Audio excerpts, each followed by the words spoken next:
Welcome back to AM Joy. It's no secret that Donald Trump loves Fox News. So it was no surprise when an internal FDA email circulated on Twitter explained to employees that the administration had ordered that all televisions be switched from CNN to Fox. The FDA confirmed that the email was sent by the Office of Facilities to employees, but denied that there was any directive from the administration to switch to all Fox all the time. Although a source within the FDA told the Washington Post, Eric Wemple, that the TVs there are all tuned to Fox. Now, there's no denying that the Trump administration relies heavily on Fox News to disseminate its alternate reality. Trump is a professed fan of at the very least, he reportedly spends hours every day watching when he's not playing golf. And he fawns over Fox's coverage of his administration in tweets, because on Fox, Trump has exceeded all expectations. His questionable claims are validated, and his performance is described as decisive leadership. It's an alternative reality that serves at the pleasure of Trump. Meanwhile, the real reality of Fox News is where a woman allegedly was booted off the air after she wrote about her infertility, thus decreasing her sex appeal in the minds of her bosses, who require all the women on and off the TV to be hot. Where managers allegedly forced black employees to arm wrestle white female employees for their amusement. Where a black woman working as a receptionist was called not by her name by Bill O'Reilly, but by the name Hot Chocolate. And where facts that might be unpleasant for supporters of the Republican administration and the party are often replaced with alternative facts, just like the very best of state-run TV. The question remains, can this alternate reality sustain itself under a new lawsuit and an ongoing investigation by the feds? Back with me is conservative commentator Kirsten Haglund, and joining me now is New York City public advocate Letitia James and Tamara Holder, a former Fox News contributor who settled with Fox News over a sexual assault case. Thank you all for being here, ladies. And I want to come to you first on this, Tamara, because this New York Times piece that talks about your settlement, it really is unique. First of all, in the fact that you were able to get Fox to include the words sexual assault in the sort of joint statement they put out, and that they settled with you. Correct. And I really think that Fox did the right thing here, and that they're trying to do the right thing moving forward. They're cleaning house. They obviously got rid of Roger Ailes less than a year ago. They got rid of the top guy who produces, all of the advertising dollars, Bill O'Reilly. They got rid of Bill Shine. So it takes time. I think that they are trying to show that they did the right thing in my case and just as a network as a whole. Your case was more extreme, as bad as these other cases were of sexual harassment and sort of untoward comments and lewd advances. Your case was a case of sexual assault. It was quite serious. The person was fired. And in addition to that, your management, the people who were your talent management, your agents, instructed you not to say anything. Right, and that's where I really want people to understand why people don't come forward, why women don't come forward, whether it's at Fox News or anywhere else. It's fear. It's fear-based. I was told that I would be toxic if I went to Fox. And then they closed the door on me. They stopped doing work on my behalf. They refused to help my lawyers. And this is a major agency. This is ICM. We're not talking about some people that don't know how to do business. Yeah, and you in fact did disappear off TV. You stopped being on TV. Yeah, and most of the women have. Sure, and so they made me toxic. Yeah. They made me toxic. And yes, the other thing is that it's interesting that the women who have attacked other women publicly, their careers seem to be okay. Yeah. They're the ones who are still on TV, but the women who are actually hurt are toxic at no fault of our own. Did you get any support from the women, the female employees at Fox when this happened to you? That's a very interesting question. No. Not a one?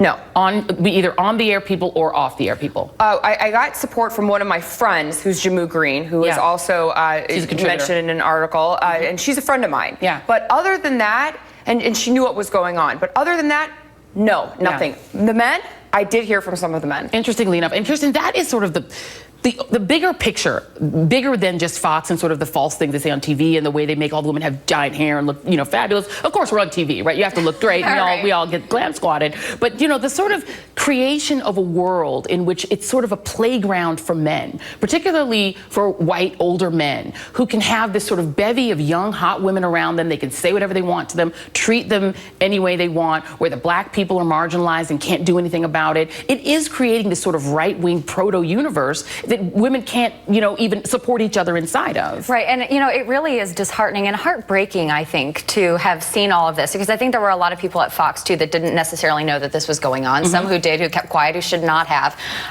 But and as someone also who has an entertainment background and was at Miss America, I see this across industries, but I think it's really generational, right? Thank you for saying that. You have older men who think that they can do this, even politicians, men who I've been in their offices on Capitol Hill, lobbying for mental health and eating disorder, and they pat their stomach, which they had an eating disorder, and you certainly don't look like that. I mean, so this is a mindset that needs to change across generations, and women, I think, are really finding their voice now to stand up for themselves and really show a generation of young women coming up that they're worth more than just what they look like. And thank you for saying that, because you come, as you said, out of the pageant world, which Donald Trump was very much involved in, and we know his history there of preying on even teenage girls and sort of treating them as a commodity. And it's awful. It's awful, right? And Letitia, now on the other side of this, there is, beyond the sort of horror of it for the way that women have to exist in these kinds of, in 2017, there's still a legal case here. Tell us the status. Your office brought an action in regard to the lying to shareholders aspect of this case, the fact that these settlements that were paid to women, settlements paid to people like Tamara, were not hidden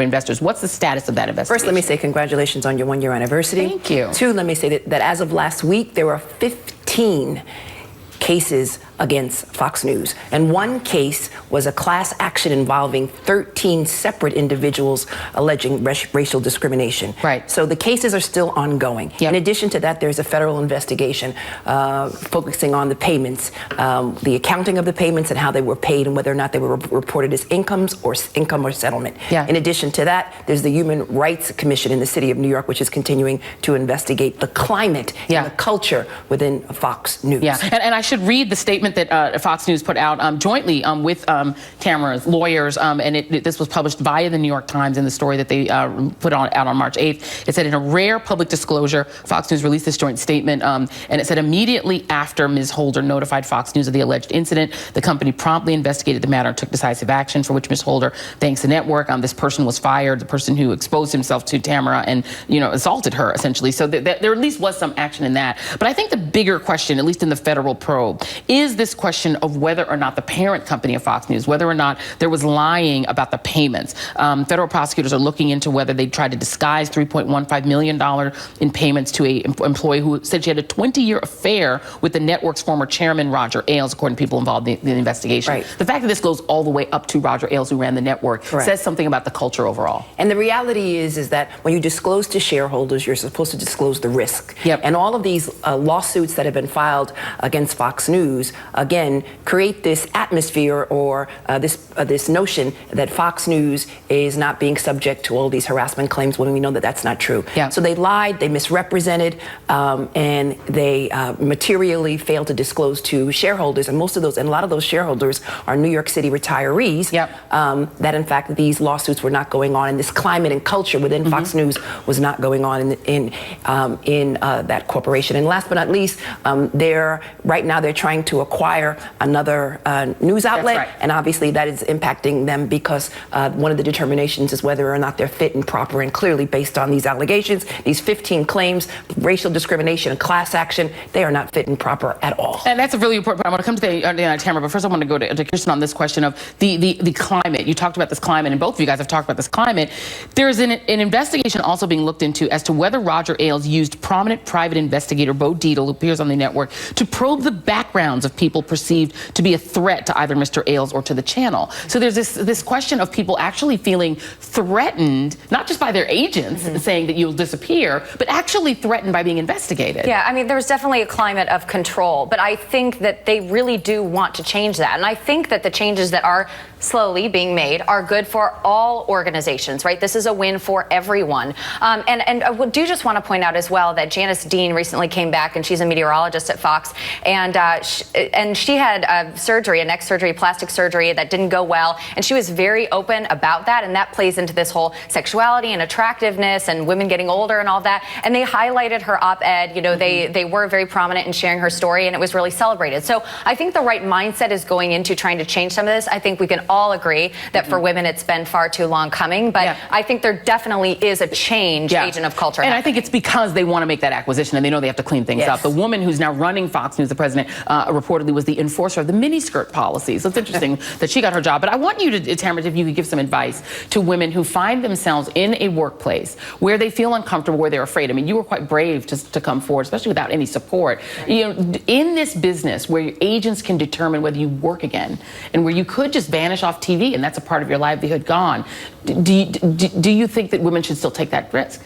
Absolutely. It's scary. I can tell you that I spent almost a year and a half in my closet crying with PTSD and depression because I was so afraid that the people who I thought were going to support me and they had my best interests at heart with regard to a career. I thought they had a vested interest in my career, right? They get me a job somewhere else. They get paid. Tell me to shut up. It's a horrendous experience and place to be. However, whenever you go through anything in life, you come out stronger. And I hope that women out there listening, and men too, understand that, number one, women don't report for many, many reasons. My mom was dying at the time. I was told not to. I'm a criminal defense attorney. Right. And I still was afraid to go to the police. Yeah. So I understand the fear. And on top of that, lawyers didn't take my case because they said I wasn't Gretchen Carlson or Not Megyn a big Kelly. enough star for them. I wasn't a big enough star, and the person who assaulted me was not Roger Ailes or Bill O'Reilly. Wow. So I understand where it comes from, where the fear of I'm not big enough, I'm not good enough, and what's going to happen to me. Is my husband going to believe me? Are my friends going to believe me? Are the investigators going to believe me?